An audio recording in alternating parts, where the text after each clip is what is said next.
নমস্কাৰ মই নয়নমণি আজিও এটা ফেব্ৰিকৰ ধুনীয়া ডিজাইন লৈ আহিছো আশা কৰো আপোনালোকে ভিডিওটো চাই নিশ্চয় ভাল পাব আৰু কাপোৰজোৰৰ কালাৰটো দেখিছেনে ইমান বেছি মৰম লগা বহুত ধুনীয়া হয় হ্যান্ডমেড মিক্স পাটৰ হয় মেখেলা চাদৰজোৰ আৰু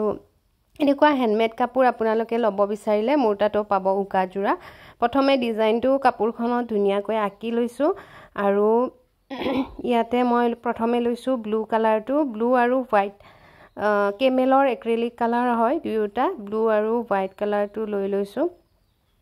আৰু দুয়োটা মিক্স কৰি কালাৰ কৰিম আগতেও এনেকুৱা ধৰণৰ মিক্স কৰি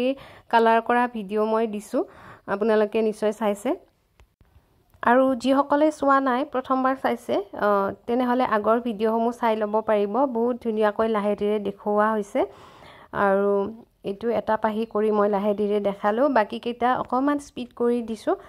কাৰণ ভিডিওটো দীঘলীয়া হৈ যায় আৰু আপোনালোকেও আমনি পাই চাই থাকিবলে হেইবাবে আৰু এনেকে কালাৰ মিক্সিং কৰি ফুলবিলাক বনালে বহুত বেছি ভাল লাগে আৰু মই একেবাৰে কওৱে প্ৰতিটো ভিডিওত একেবাৰে সহজভাৱে দেখাব চেষ্টা কৰো যিসকলে মানে প্ৰথম ফেব্ৰিক কৰে তেওঁলোকেও যাতে কৰিব পাৰে তেনে ধৰণে দেখাব চেষ্টা কৰো আৰু এনেকে ডাবল কালাৰটো কেইদিনমান ট্ৰাই কৰিলে পাৰি যায় ইমান টানো নহয় প্ৰথমে অলপ কৰিব দিগদাৰ পাব যেতিয়া চেষ্টা কৰিব নিশ্চয় পাৰিব আৰু ইয়াতে মই ব্ৰাছ লৈছো 2 নম্বৰ ফ্লেট ব্ৰাছ এনেকুৱা নহয় যে ফ্লেট ব্ৰাছেৰে কৰিব লাগে যাৰ যেনেকুৱা কমফৰ্টেবল হয় আপোনালোকে ইচ্ছা কৰিলে ৰাউন্ড ব্ৰাছো ল'ব পাৰে ৰাউন্ড ব্ৰাছেৰেও মই আগতে এনেকে ডাবল কালাৰ কৰি দেখাইছো মোৰ আগৰ ভিডিওসমূহত চালে আপোনালোকে গমেই পাব আৰু ইয়াতে মই নেক্সট ফুলটোত গোল্ডেন ইয়েলো কালাৰটো লৈছো আৰু গোল্ডেন ইয়েলোৰ লগত হোৱাইট কালাৰটো কৰিছো যেহেতু কাপোৰখন অকমান ডাৰ্ক হয় কালাৰটো ডাট হয় তো ইয়েলো কালাৰটো এবাৰত ভালদৰে উঠা নাই মই পিছত আকৌ এবাৰ হুকুৱাৰ পিছত কৰি দিম ডাবল কৰি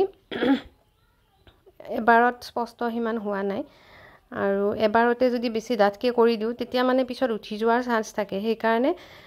এটো মিহিকে কৰি হুকুৱাৰ পিছত আকৌ এবাৰ কৰি দিম তাৰ পিছত কি কৰিলো জানেনে নেক্সট ফুলটোত মই পিংক কালাৰটো লৈছিলো কেমেলৰে হয় বাৰু কিন্তু যেহেতু কাপোৰখনে এনেকুৱা কালাৰটো মিলাব দিগদাৰ হল মোৰ নিমিলিলে তাৰ পিছত এবাৰ আকৌ ৰেডটো দিছালো ৰেডটো দিউতেও মানে কাপোৰখনৰ কালাৰটোই যেহেতু তেনেকুৱা তো একদম ভাল লগা নাছিল মোৰ কি কৰিলো আৰু আকাশী কালাৰটো লৈ আহিলো আসলতে কি জানেনে আমি যে ফুলবোৰ বনাও এখিনি মই কাট কৰি দিব পাৰিলো হয় কিন্তু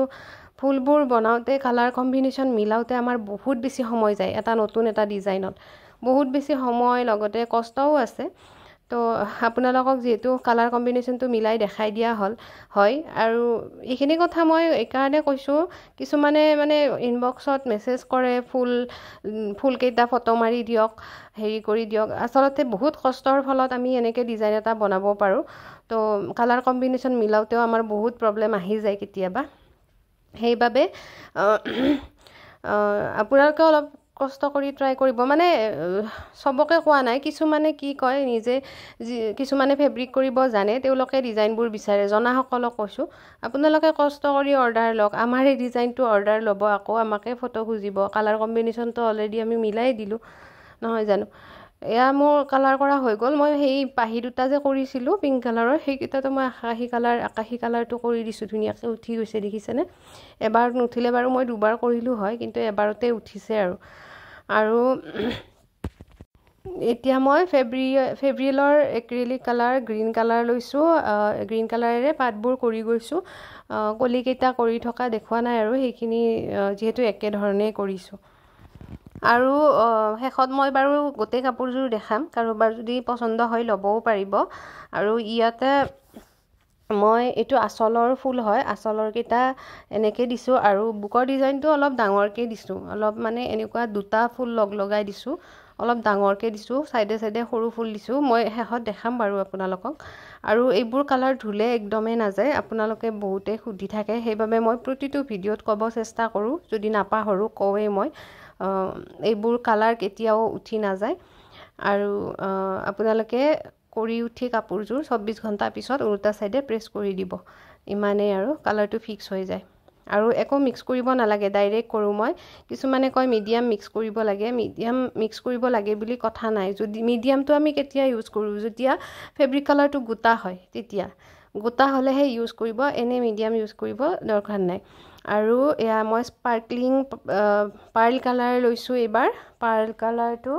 ব্লু হয়, ব্লু কালাৰৰ পাৰ্ল কালাৰটো লৈছোঁ। আৰু ইয়াতে মই পাতত অকণমান শেডিং টাইপ দি দিম, মানে পাতকেইটা অকণমান এটাই যিহেতু কালাৰ কৰিছোঁ, খালী খালী টাইপ লাগি আছে, ইমান বেছি মানে জিলিকি থকা নাই। সেইবাবে মই ভাবিছোঁ স্পাৰ্কলিং পাৰ্ল কালাৰৰ ব্লু কালাৰটো অকণমান ইয়াতে এনেকৈ কৰি দিয়া যাওক পাতকেইটাৰ ওপৰত, শেডিং টাইপত, আৰু গোটেই পাতটোত নহয়, ওপৰৰ অংশখিনি শেডিং টাইপ এনেকৈ কৰি দিলোঁ। তাৰপিছত ডিজাইনটো আচলতে এনেকুৱাই আছিলে, মই এনেকৈ আঁকিছিলোঁ কাগজত, কিন্তু কি জানেনে, মোৰ কিবা ভাল নালাগিল, অলপ খালী খালী টাইপ লাগি আছে, সেনেকুৱা লাগিল। মই বোলো আকৌ কিবা এটা ভৰোৱা যাওক ইয়াতে, নহয় জানো।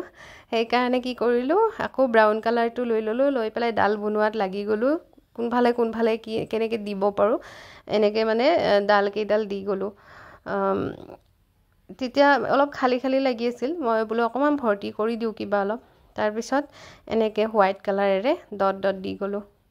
এতিয়া মানে ডিজাইনটো আৰু বেছি ভাল লাগিব আৰু চাবচোন। ডিজাইনটো মানে এইখিনি মই আগতে ভাবি লোৱা নাছিলোঁ, এইখিনি কৰিম বুলি, দিম বুলি ভবা নাছিলোঁ। পিছতহে মানে ভাবিলোঁ, যিহেতু অলপমান কিবা লাগি আছে, সেইবাবে আকৌ অলপ ইয়াতে ডিজাইন কৰা যাওক। আচলতে ডিজাইনবিলাক কৰি থাকোঁতেহে আইডিয়া আহে, এনেকৈ কৰিব লাগে বা সেনেকৈ কৰিব লাগে। কিছুমান কৰি উঠাৰ পিছত আইডিয়া হয়, এনেকৈ দিয়া হ'লে আৰু ভাল লাগিলে হয়, সেনেকুৱা আৰু এইটো কালাৰ দিয়া হ'লে আৰু ভাল লাগিলে হয়, সেনেকৈ আৰু আইডিয়াবিলাক আহি যায় যিমানে কৰি থকা হয়। এয়া দেখিছেনে, হোৱাইট কালাৰটো দিয়াৰ পিছত কিমান বেছি মৰম লাগিছে কাপোৰযোৰ, মানে ডট ডটখিনি দিয়াৰ পিছত। আৰু এয়া প্ৰায় ডিজাইনটো কৰা হৈ গ'ল মোৰ। আৰু এতিয়া মই এইটো দেখিছেনে, গ্লিটাৰৰ বক্সটো দেখাই দিছোঁ, 3D আউটলাইনাৰ গ্লিটাৰ বুলি কয়, গ্লিটাৰ গোল্ডেন কালাৰ 401, এইটো 3D আউটলাইনাৰ দেখিছেনে। কিন্তু 3D আউটলাইনাৰ এটা বেলেগো পায়, কিন্তু এইটো গ্লিটাৰ বুলি ক'ব লাগিব আপুনি। গ্লিটাৰ হয় আৰু 401 নম্বৰ হয়। মই গোল্ডেন কালাৰটো লৈছোঁ, আপোনালোকে চব কালাৰে পায়, যি ইচ্ছা দিব পাৰে। আৰু এইটো দেখাই দিছোঁ ভালদৰে, বহুতে সুধি থাকে সেইকাৰণে। আৰু এইটোৰে চাৰিওফালে আউটলাইন কৰি দিম, ফুলটোৰ চাৰিওফালে, আৰু সেইখিনি আৰু ইমান দেখাই থকা নাই। এতিয়া এয়া চাওক, গ্লিটাৰখিনি শুকোৱাৰ পিছত এয়া সম্পূৰ্ণ কাপোৰযোৰ প্ৰেছ কৰি আকৌ এইটো মাজৰ মানে সেই আঁচলৰ মাজৰটো আৰু ছাইডত সেনেকৈ দিছোঁ। আৰু দহিটো কৰি দিছোঁ কাপোৰযোৰৰ ব্লু কালাৰেৰে। এইটো ব্লাউজ পিচ, এইটো বুকৰ ডিজাইনটো হয়, মই কৈছিলোঁ বুকৰ ডিজাইনটো অলপ দীঘলকৈ দিছোঁ, আৰু এনেকৈ চাইডে চাইডে দিছোঁ। এইখন মেখেলাখনো চিলাই ৰেডি কৰি দিয়া হৈছে। যদিহে কাৰোবাৰ পচন্দ হৈছে কাপোৰযোৰ অৰ্ডাৰ কৰিব পাৰিব। আৰু ভিডিঅ'টো কেনেকুৱা লাগিছে চাই জনাবলৈ নাপাহৰিব।